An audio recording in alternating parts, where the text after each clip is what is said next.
Hello everybody, I'm here to tell you about a lost episode I've encountered, which is one of my favorite TV shows. My favorite TV show that I watch is SpongeBob SquarePants, which is a show that I used to watch on Nickelodeon alongside the Fairly Odd Parents. One of my most hated episodes from said series was Wormy, which is an episode that featured the close-up of a horsefly, which frightens young viewers. So, if you guys thought Giovanni's encounter with a lost SpongeBob episode on a DVD was very frightening, then guess again. It all started off on a perfect Friday afternoon. I was at Applebee's having dinner. My meal was a corn dog with French fries with a Sierra Mist as my drink, and an Oreo milkshake. Once we left Applebee's, we went to do some shopping at Walmart. When my parents were looking for their stuff, I looked through the DVD section. The DVDs were types of children's shows such as Blue's Clues, Sesame Street, The Wiggles, VeggieTales, and others. After a good 10 seconds, something caught the corner of my eye. It was a SpongeBob DVD. The cover consisted of SpongeBob and Patrick running from what appeared to be a butterfly in a bubble. The DVD was titled SpongeBob SquarePants, Lost Internship Recreation for the Wormy episode. Looks good, I said. I then went to show my parents the DVD. They told me they were impressed. While we were checking out, I paid $2 for the DVD. When we got home, I played Super Mario All-Stars on my Nintendo Switch. A while later, my mom and dad told me that they were going out for 2 days and would be back by Monday. This gave me enough time to watch the DVD. I then put the DVD into a DVD player. As I went downstairs to grab some popcorn and a soda, I then went back to watch the DVD. It played the FBI warning screens, previews for most of the Nickelodeon shows, the Nickelodeon logos and the Paramount DVD menu. After I pressed main menu, it took me to the menu. The menu was really great.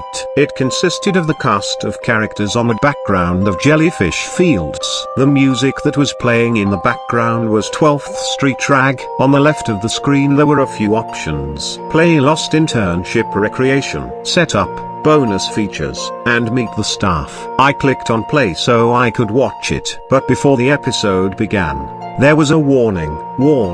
This Lost Internship Recreation of Wormy you are about to watch contains graphic violence that may not viewed by children. Watch if you have to. Viewer discretion is advised. Uh-oh, I said. This is not gonna go well. The intro then played normally throughout. After the credits the title card came up. Instead of it being normal, the background had ticky heads, and the text was a lighter shade of red. The 12th Street Rag music could also be heard in the background. Okay, I said. After the title card, the credits played, and then the bubble translation played, and the episode began.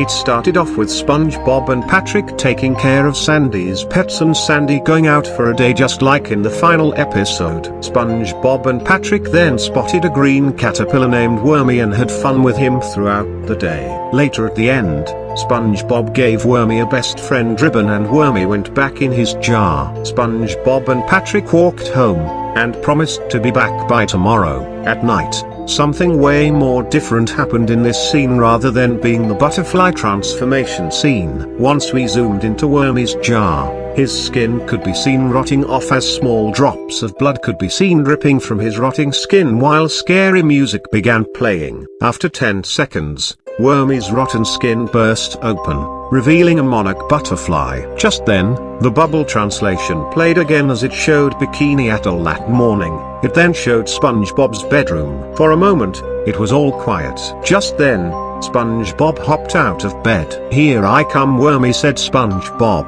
as heard in the final episode. "Me too," Patrick said. They then ran to Sandy's tree dome with their water helmets on. They ran through Sandy's door saying, "We're back, Wormy." SpongeBob and Patrick chanted for Wormy. That was until SpongeBob held up the jar with the butterfly in it and Wormy's rotten body. "Where's Wormy? What's that thing?" Patrick said. SpongeBob then said, "He's got to be in here." He then opened the jar, causing Wormy to fly out. SpongeBob and Patrick found out what happened to Wormy, as the best friend ribbon could be seen in the jar. When the butterfly flew onto SpongeBob's helmet, It showed a close-up of a horsefly's head as buzzing sounds played in the background. The close-up didn't scare me at first, but what happened next was unexpected. SpongeBob and Patrick scream when they see the close-up, a stream of tears flowing down from their eyes. They then ran behind Sandy's table to hide. "What is that thing?" Patrick said, as heard in the final episode. It then cut to a shot of Wormy on the tree. "I don't know, Patrick, but whatever it is, it must have eaten Wormy," SpongeBob said as heard in the episode. "I found out that butterflies were very dangerous. They could make people's eyes water." The duo then ran to the door. However, the butterfly flew in front of the door. They then ran back towards Sandy's tree. The rest of the episode continued normally. It then showed SpongeBob and Patrick behind Sandy's table with Sandy's phone inside the jar, waiting to trap the butterfly. The phone began to ring. "It's for you," Patrick said. The butterfly began to fly towards the jar. "It's working, he's gonna answer it," SpongeBob said. However, the butterfly flew past the jar and the lid closes, meaning that it failed. "Tartar sauce," Patrick said angrily. The next scene showed Patrick on a plate with an apple in his mouth. SpongeBob said, "You look pretty appetizing, Patrick. Now, just stay here and wait for the monster. I'll go get the net." He then walked off to get the net. The butterfly then began to fly by and land on Patrick's butt. Patrick began whimpering in fear as he spat out the apple. "SpongeBob, hurry up with that net," Patrick said. "Hold on, Patrick," SpongeBob said, as he searched through Sandy's trunk for the net. "I really don't taste that good, Mr. Monster," Patrick said. Wormy then crawled down Patrick's helmet. Patrick began to feel very scared as he saw it. Just then, the horsefly close-up appears on the screen upside down, only that the buzzing had a demonic filter added to it. "I nearly fell out of my seat when I saw it." Patrick's eyes then turned hot pink and hot tears streamed down his cheeks. He then screamed and ran off, as SpongeBob ran past while holding Sandy's net. "I'm coming, Patrick," SpongeBob said as he ran to him. Patrick then goes through the net and rips it off, and hits Sandy's tree really hard, as acorns fell into his now broken helmet. "No, Mr. Monster, please don't eat. No, no, no. Spare me, I don't taste good, no please," pleaded SpongeBob, as heard in the episode, as Wormy flew closer to him. He then noticed he had a container of bubbles, so he took it out, and blew through it, causing Wormy to get stuck in one. "Yeah?" SpongeBob shouted in glee, as he jumped wearing a cheerleader outfit with pom-poms. Wormy was shown in the bubble flying out of Sandy's tree dome. Once he flew out, Patrick closed the door by putting the lock on, as heroic music played. "We did it, Patrick," SpongeBob said. "Sandy's gonna be so proud of us. We got that horrible monster out of her house, and best of all, her pets are safe.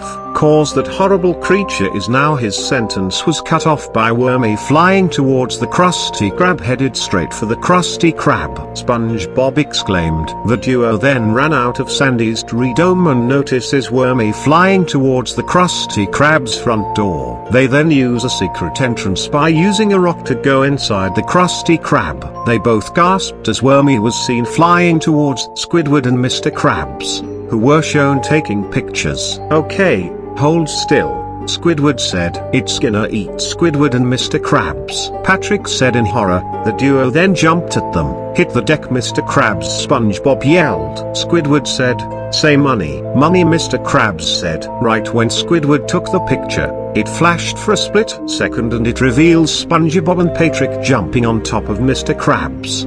It then cut to the cash register boat as the group's legs can be seen moving before they went back in. "What's the meaning of this, SpongeBob?" Mr. Krabs exclaimed. SpongeBob then warned Mr. Krabs about the monster, as seen the episode. After that, Patrick was crying in tears. "Just like it at Wormy," Patrick bawled. Squidward said, Wormy, SpongeBob and Patrick begin crying as seen in the episode. "Well, if more on theater's over, I think I'll just take a look at this monster," Squidward said. SpongeBob, Patrick, Squidward and Mr. Krabs peeked their heads over the boat, and they saw Wormy flying in the bubble. "That's the monster?" Squidward asked. Patrick said, "Pretty scary, huh? A living nightmare," SpongeBob said. Squidward then confronted them, and got of the boat. Now just cause you swabs never seen a creature like this doesn't mean it's dangerous, Mr. Krabs said. We tried to warn them. I can't watch, SpongeBob said, as he pushed his eyes into his head. Get a load of the scary monster, Squidward laughed, as he horn-scoffed the butterfly. Monster, ha ha. It looks harmless, Mr. Krabs said. It's kinda cute, Squidward said. It reminds me of money, Mr. Krabs said. Monster, Squidward said, as he grabbed the bubble with Wormy in it. As he and Mr. Krabs laughed as the camera zoomed into the bubble with Wormy inside it. After that, I saw something that freaked me out the most. As the close-up came on the screen, it glowed dark red and the buzzing had a distorted filter added to it like the last one. After that, Squidward and Mr. Krabs screamed in fright as blood burst out from their eyes and they collapsed on the floor. SpongeBob peeked out of the cash register boat. Squidward? SpongeBob said. Mr. Krabs? Patrick said. SpongeBob then gasped in terror as he sees something that scares me. It cut to a shot of Mr. Krabs and Squidward's dead bodies, as their eyes were missing with blood dripping out of them and their mouths were agape instead of the two pair of underwear and the Krusty Krab hat being shown. It ate them. And there it goes, SpongeBob exclaimed, as it panned to Wormy flying out of the Krusty Krab, still in the bubble. He then holds up 3 puppet fingers for each person. First Wormy, then Squidward, Mr. Krabs. That flying monster has eaten 3 friends too many. We must inform the citizens. Evil has surfaced. The fate of Bikini Bottom is in our hands. Patrick, now let's roll. SpongeBob then said to Patrick. Aye aye, Captain Patrick said, as he pushed a lever to make the boat sail out of the Krusty Krab. The bubble translation played as it showed SpongeBob and Patrick on the streets. SpongeBob then told Patrick that it must be treated with care. SpongeBob and Patrick then yelled out monster and everyone begins to scream and run around in circles. SpongeBob and Patrick gave themselves a thumbs up. The bubble translation played as it showed a montage of SpongeBob and Patrick talking about the butterfly. Not long after, it showed Bikini Bottom on fire with people running from it. Attention, attention, this just in, a giant monster is attacking Bikini Bottom, said the news fish as a TV showed a live-action monarch butterfly. A fish watching the news screamed as his eyeballs fell out of his sockets, and runs through the wall. It then showed a shot of the buildings on fire and the people panicking. We did it, Patrick, said SpongeBob. We saved the city. Just think what might have happened if we didn't tell everyone about the monster. Patrick said. About the what? Just then, Wormy flew past. SpongeBob, Patrick and the rest of the citizens ran away from Wormy, but Wormy kept finding them every time they went from building to building. The crowd then stopped at a traffic crossing to let another crowd through as they passed through. However, something way more different happened instead of the actual episode. The crowd went down one path while SpongeBob and Patrick went down a different path. They noticed that they were running to what looked like a fence. They then crashed through the fence and fell into a pond that resembled toxic waste. They fell inside. They soon noticed that it wasn't water at all. SpongeBob and Patrick groaned in agony as they were melting from the waste. As the groaning went on for 7 seconds, SpongeBob tried getting out of the pond but nothing worked. The waste rose up to melt SpongeBob. After he died, it cut to the credits. However, the credits song was distorted and the background was dark red and the text was black. After the credits, the United Plankton Pictures logo played. However, the little sea creatures were black. The background was bloodshot red, and the text was orange. Then the Nickelodeon logo played, but it was different. The logo was red instead of orange, and the text was black rather than white, and the text was reversed, spelling it Noedlo X Sin, and the text was 666 MTV networks. Wait, MTV? But I thought Nickelodeon was owned by Paramount, I said. After that, it faded to black for 5 seconds. When I was about to reach for the TV remote, I saw something come up on the screen that scared the living crap out of me. It showed a picture of a wasp's head, but it was different. The wasp's eyes were black, its pupils were red, and it was crying tears. But it was red, which kind of resembled blood, while it was overlapped with a very loud, distorted, and demonic version of the wasp's buzz, the man's blood-curdling scream, the same scream from the Lost Teletubbies episode that Meatball Mars Gaming encountered, the Howie scream, SCP-096's scream, the scream from the Halloween variant of the Gracie Films logo, an ear-shattering version of Sackboy's scream from Sackboy, A Big Adventure 2. The Vex chapter where he's about to get eaten by Vex, a very loud version of Scratch's scream at the end of Ice Age, Dawn of the Dinosaurs where he lost his acorn, a massively loud version of Baby Moe's non-stop screaming from Ralph Breaks the Internet, a distorted version of the roar from the B&D of Doom, Invader Zim's evil laugh from the Invader Zim episode Future Dib, a very loud version of a woman's scream, and even the distorted version of Woody's scream that came from the Lost Toy Story treats that Rowan encountered. The screams were so ear-piercing that I jumped out of my seat and tried to turn the volume down on my remote, but it wouldn't drown out the sound. After the jump scare ended, it took me back to the menu. I was completely shocked by what I had witnessed. I then looked through the bonus features. The bonus features were the sister episode Patty Hype, and a web link to Nickelodeon's website. I then decided to record the episode and take screenshots of the episode. When my mum and dad came home on Monday, I showed them what I saw on the DVD. I managed to grab a few screenshots before they burned the DVD in the furnace. That night, I couldn't sleep. I had nightmares about the episode, which included Wormy buzzing in my face, making my eyes explode, and melting me with toxic waste. The next day, I contacted Nickelodeon and they told me that they decided to make Wormy a horror episode. For some reason, I got confused on why they decided to make it horrifying, despite this being so much nightmare fuel. I never watched another SpongeBob episode after that. A broken bar. If you guys see a DVD of a lost episode that hasn't been released, don't watch it. This is Dark Blue, signing out.